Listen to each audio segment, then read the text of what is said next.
श्री राधा राधा श्री राधा श्री राधा राधा श्री राधा राधा राधा श्री राधा श्री राधा राधा श्री राधा राधा श्री राधा श्री राधा राधा श्री राधा राधा राधा राधा राधा राधा राधा राधा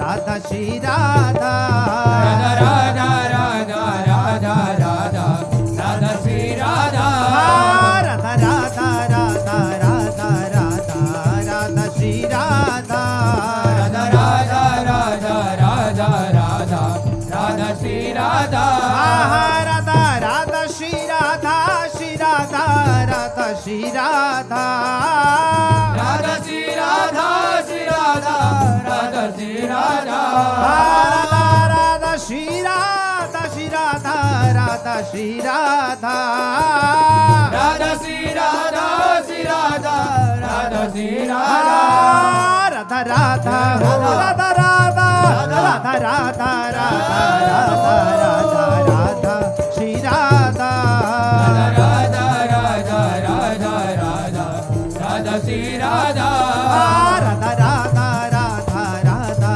राधा राधा श्री राधा राधा राधा राधा राधा राधा राधा श्री राधा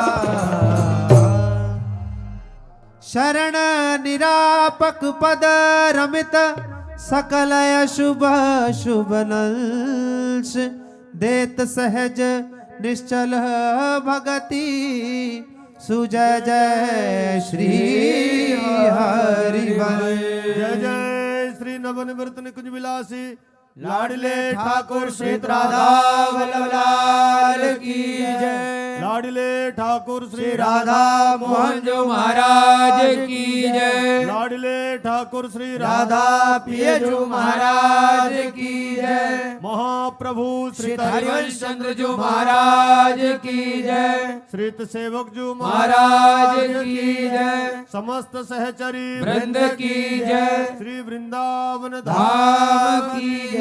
श्री यमुना रसरानी की जय। समस्त संत हरि भक्तन की जय। श्री सद्गुरुदेव भगवान की जय। जय जय श्री राधे श्याम।